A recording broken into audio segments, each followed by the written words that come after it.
I am so happy that you're able to join us for this extended interview. Make sure to visit theoffbeatlife.com. Again, that's theoffbeatlife.com to get more killer resources.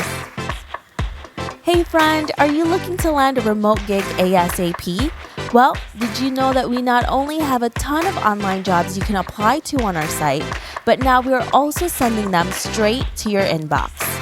I'm happy to announce that we will be sending our email subscribers legit online jobs every Wednesday. We have done hours of research so you don't have to. If you want to be the first one to hear about the remote gigs we find, go to theoffbeatlife.com to subscribe. Hey everyone, thank you so much for being here for this extended interview where I'm speaking to Frank about how you can save money while living a full-time travel lifestyle. Hey Frank, how are you? Hi there, Debbie. Hi, thanks for having me again. Thank you so much for doing this. You have a lot of tips and tricks for us, but before we get to that, can you tell us about you and why you live an offbeat life? I live an offbeat life. Well, we live an offbeat life because we left Canada 7 years ago and we traveled the world and we're now living in Spain. Love it. And you have been traveling quite a lot and your story is pretty incredible. So y'all need to listen to his initial interview with us to hear all of that journey. But today we're going to talk about how you can actually save money while you're still traveling, right? And you mentioned this in our initial interview that people often think that you have to be a millionaire to afford this lifestyle. Sure. And you kind of laugh at that, Frank, because you know it's not true. You know you have lived through this and you don't need millions of dollars to live this type of lifestyle. So can you tell us a little bit more about that, how you're still able to save money? And I do know that you actually paid off debt while you were actually traveling around the world. I mean, like we discussed in your other podcast, we had some good savings prior to leaving and we had real estate, but we had some short-term debt of about $50,000 when we left Canada. We had some renovations done that ran over the estimate. We had some last minute dental work done. And so we had $50,000 of debt and what to do. So what we did was we started our travels off in two inexpensive places. We started off with 3 months in Prague. We had a friend of a friend who had an apartment to rent. And we paid basically $600 US a month for 3 months to stay in Prague. And then after Prague, we went to Thailand, where we spent the equivalent of about $250 a month in rent. So and we had a job. Lizette had a job at the time. I was renting out my condo in Montreal, and we saved more money than we ever did when we were both working in Montreal. The cost of living alone was halved. So we paid off our $50,000 within 18 months. And after that, once we paid it off, then we had some exorbitant trips. We went to South Africa for 3 months. We went to Japan for 5 weeks. We traveled all around Germany. But it was our travel lifestyle and the way we were staying and getting cheap accommodation and buying local food and not going to restaurants. And I can get into more detail, but that's how we saved money and paid off our debt. Yeah, that's really one of the things that is most expensive, right? Is the places that you stay, especially if you're living in a huge metropolitan area and you guys were living in that type of area in Canada. And I personally can tell you, I live in New York City and it's one of the most expensive freaking cities in the world. So, I'm listening to you say $600 a month, $250 a month. I'm like, oh my God, that's not even like a storage space here. So Another thing that I wanted to ask you, because a lot of people see those numbers and are probably like, they're probably living in a box, right? So what does $600 in Prague and $250 a month in Thailand get you? Yeah. Well, okay. In Prague, we were in the suburbs. We are half an hour away from downtown. So a short bus ride and a short metro ride, but within half an hour, you could get to the main square in Prague. So that's not bad at all.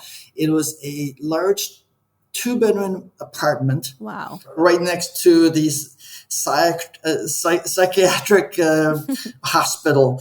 So whenever we took a taxi home, we would just tell the driver to take us to this psychiatric hospital. but it but it was a large place with 2 large rooms, a full kitchen, huge bathroom. It was comfortable. It was comfortable for 3 months. We were fine. And the thing is, in Europe, the public transport is very good. It's excellent, especially in Prague. So, we never wait more than 10 minutes for a tram or a bus, and getting around is very easy. So we gave up maybe a little bit of comforts, but we had a really nice place. In Thailand, it's a little bit harder. Our experience in Thailand is that if you're going to rent a place, you basically get one large room. You usually don't get a finished kitchen. Most people eat out in Thailand. So what you save in accommodation in Thailand, you sometimes make up by paying a little bit more for food. But still, it comes out to about half the price of what you would pay in North America for sure. Yeah.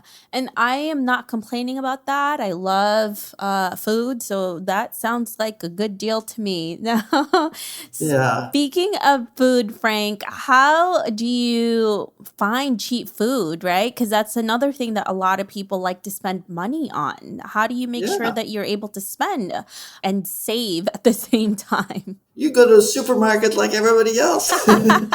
Really, it's that simple. I mean, our philosophy when we left Canada to travel was we were living in different places.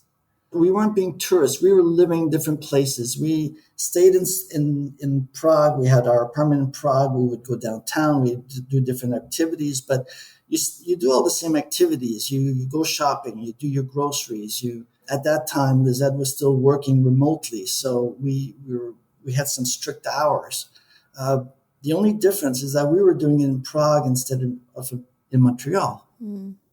Yeah. And, you mentioned just doing what locals do. And I think that's really the key to all of this is living how the locals would live, especially if you're going to be there for more than a week or two, right? You're just not Definitely. getting a little taste of it. You want to make sure that you are really understanding how the locals eat, how they live, getting to know them and their culture as well. I love that.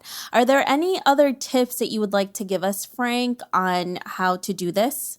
Yeah, I wasn't very specific about accommodation, but through most of the 6 years we were traveling full time, we would always stay in Airbnb apartments. And if you stay a month in an Airbnb apartment, which is considered 28 days, there's a monthly fee there. And it's always worth paying a monthly fee because you're going to pay about 60% of what you would pay on a nightly basis over the course of a month that you would pay over a night. Okay, I'm explaining that badly. Let's say you're spending $50, $60 a night on an Airbnb based on 2 weeks stay. If you're booking for a whole month, you're going to be paying $25, $30 a night, which is quite reasonable. But you have to book that 28 days. You have to book for a month. And, you can leave after 3 weeks if you want, but you're still saving money. So during the course of the last 6 years, we would book apartments around the world for 28 days. We'd stay a month here, a month there. And we would usually pay the equivalent of $900 to $1,000 a month. Mm. And the thing is, after a while, if there's an apartment you love in the city that you love, you contact the owner and you book it outside of Airbnb. So you save even more money. They know you've stayed in their apartment for a month, you've taken care of it, and they can trust you. So they'll rent it off Airbnb. So we've had apartments in cities around the world where we just go back to because we know the owners and they've become friends of ours. So we have a few spots that are go-tos where we always go back to. And really, I think accommodation is the biggest thing. But travel is what you make of it, and everybody travels differently. Some people stay 2-3 nights somewhere, and that's just going to blow your budget for accommodation, out of the water, because you'll be paying at least usually $100 a night for short-term accommodation. But long-term accommodation, you can get by $25, $30 US a night, but having booked for a longer period. Yeah.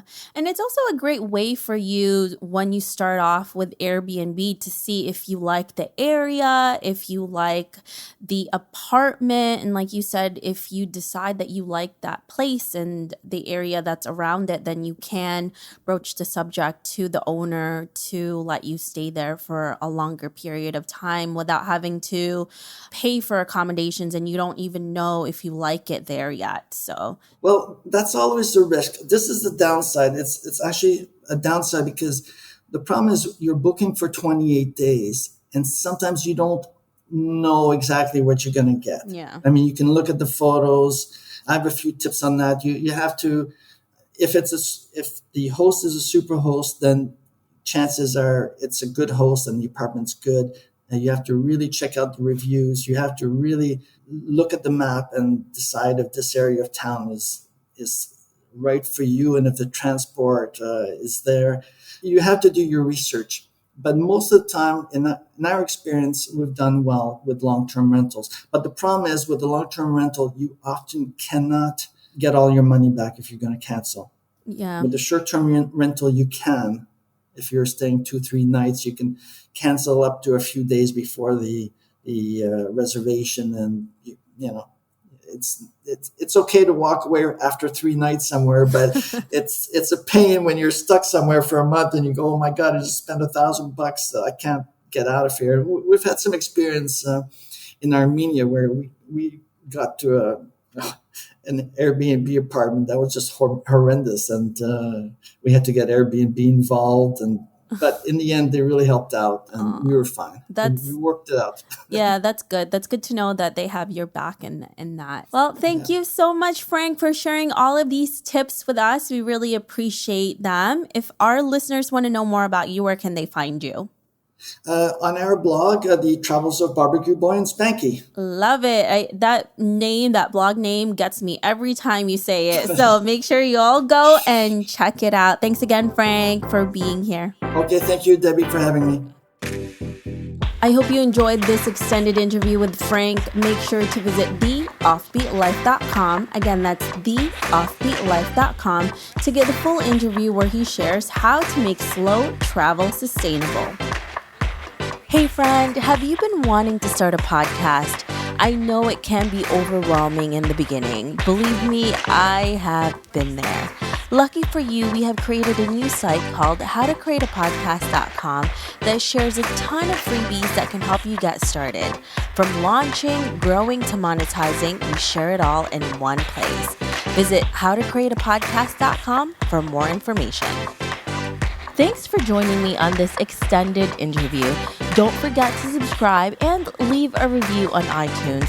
We can also chat some more on Facebook at The OB Life. I'll talk to you soon.